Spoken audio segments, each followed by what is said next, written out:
27 பட்ட அளவுல ஒரு அஜெண்டாவை கொடுத்து அந்த அஜெண்டாவில இருந்து ஒடுக்கப்பட்டிருக்கிற நிலைமைகள் என்னன்னா சேலம் மாநகரத்துல இருக்கக்கூடிய இந்த தீர்மானத்தின் மூலியமா கொண்டு வந்திருக்கிறாங்க.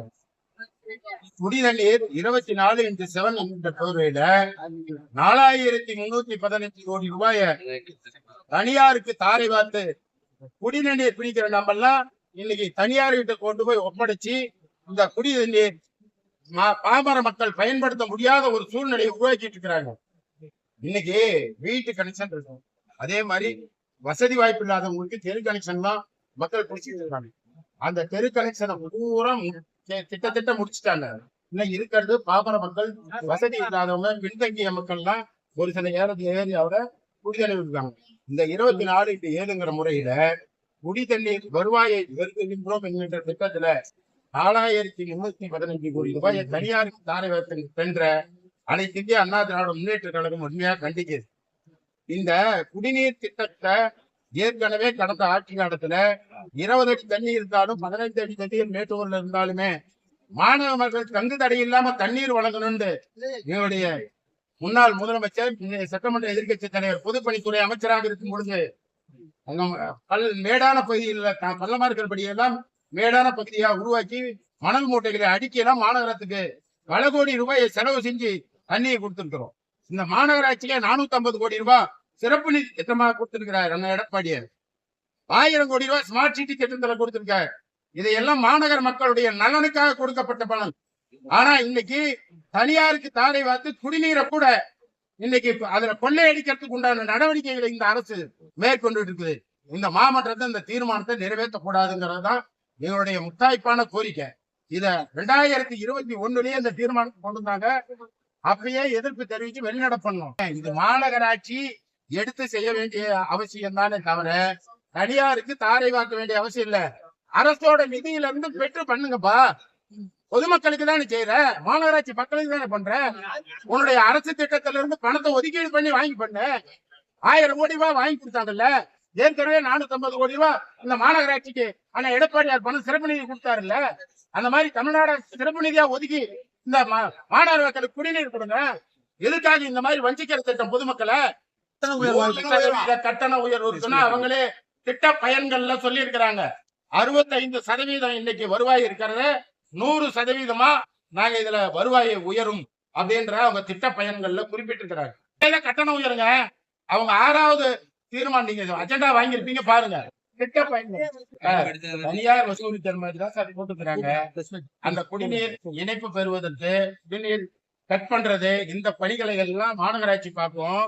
மீதி தண்ணி கொடுக்கறது வசூல் பண்றதெல்லாம் தனியார் பார்ப்பாங்க. இந்த மாதிரி திட்டம் மோசகரமான திட்டம்.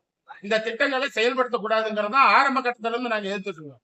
2022ல இருந்து இந்த தீர்மானத்தை இன்னைக்கு வரைக்கும் கொண்டு வராம ஆட்சி முடிய போற அவசர கதியில மாநகராட்சியில கொடுத்து தீர்மானத்தை நிறைவேற்ற பாக்குறாங்க.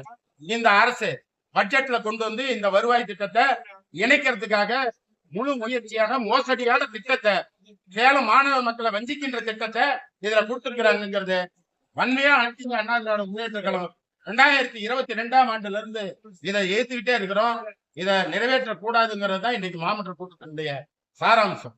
எங்களுடைய நோக்கமும் அதுதான். அதே போல 22வது தீர்மானம் நகராத படிக்கட்டுக்கு 3.5 லட்சம், மின்தூக்கி பராமரிப்புக்கு 7 லட்சம், 3 கோடி ரூபாயில உணவு பூங்கா அமைச்சிருக்கிறோம்னு சொல்லி திட்டமிட்டு அதெல்லாம் நடத்தி முடிச்சு 1 ஆண்டுகளுக்கு பிறகு அந்த தீர்மானத்தை கொண்டு வருது.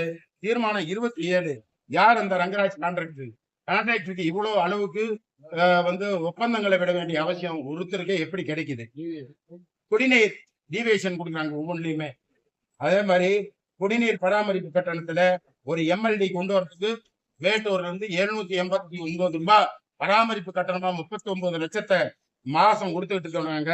தொட்டில்பட்டி மின் மோட்டார் பழுதுன்னு சொல்லி கிட்டத்தட்ட 7 லட்சம் ரூபாய் செலவு பண்றாங்க. நங்கவழியில மோட்டார் ரிப்பேர்னு ஒரு 7 லட்சம் செலவு பண்ண சுத்தி முத்தி இதே பொழப்பு இந்த மாநகராட்சியில எந்தெந்த வகையில கொள்ளையடிக்கலாங்கிறது தான் நோக்கமா தெரிகிறது. இதையெல்லாம் வன்மையாக கண்டிக்கிற வகையில அதே போல தீர்மானம் 45, 46, 47, 48 இந்த 4 தீர்மானங்களையும் ஒத்தி வைக்க சொல்லி கேட்டிருக்கிறோம். ஓட புறம்பு குறிப்பா 46ல ஓட புறம்போக்கு அந்த ஓடையில வரக்கூடிய அந்த நிலத்தை இவங்க வந்து அப்ரூவல் பண்ணி கொடுக்குறாங்க. மிகப்பெரிய ஒரு மோசடி அப்ரூவல் பீரியட்ல நடந்துட்டு இருக்குது. இதற்காக இந்த தீர்மானங்களையும் ரத்து பண்ணணும்னு சொல்லியிருக்கிறோம். அதே மாதிரி 56ல பக்கத்து பஞ்சாயத்துகள்ல இருந்து நச்சு நீரை கொண்டு வந்து இங்க தூய்மைப்படுத்துறதுக்காக விடுறதா சொல்லியிருக்கிறாங்க. அந்த ஒரு நிகழ்வுகளையும் மாநகராட்சியில பண்ணக்கூடாதுங்கிறது எதுக்கு தெரிவிச்சிருக்கோம். இது போன்ற அண்ணா பூங்கா சீரமைப்புக்கு தீர்மானம் 78ல கொடுத்திருக்கிறாங்க. அதுவும் ஏற்கனவே ஸ்மார்ட் சிட்டி திட்டத்துல நிறைய பணங்கள் செலவு செஞ்சு வீணடிக்கப்பட்டு மீண்டும் இப்ப 4 லட்சம் ரூபாய் அதை கொண்டு போய் வச்சிருக்கிறாங்க. 48வது தீர்மானம் ஏஎல்சி சுத்தரிக்கப்பட்ட குடிநீர் வழங்குவதாக ஏஎல்சி நிறுவனத்துக்கு 16 ரூல் சென்டர் கொடுத்திருக்கிறாங்க. அதையும் எவ்வளவு நிதி நம்ம வாங்குறோங்கிறத சுட்டி காட்டாம பண்ணியிருக்கிறாங்க. இது வந்து எல்லாமே குளறுபடியான திட்டங்கள். இந்த திட்டங்களை கண்டித்து அனைத்து இந்திய அண்ணா திராவிட முன்னேற்ற கழகம் இது வெளிநடப்பு செய்கிறது. உள்ளிருப்பு போராட்டத்தை அறிவித்தும் மேயர் இந்த தீர்மானங்களை பரிசீலிப்பதாக கூறி எங்களை சீட்டில் அமர சொல்லி எதிர்கட்சி உறுப்பினர்கள் வேண்டுமென்றே வாதத்துக்கு வந்து பிரச்சனைகளை உருவாக்கி இந்த தீர்மானத்தை மீண்டும் நிறைவேற்ற துடிக்கிறார்கள். வன்மையாக கண்டிக்கிறோம். தமிழக அரசை கண்டிக்கிறோம். தமிழக அரசை கண்டிக்கிறோம். தமிழக அரசை கண்டிக்கிறோம்.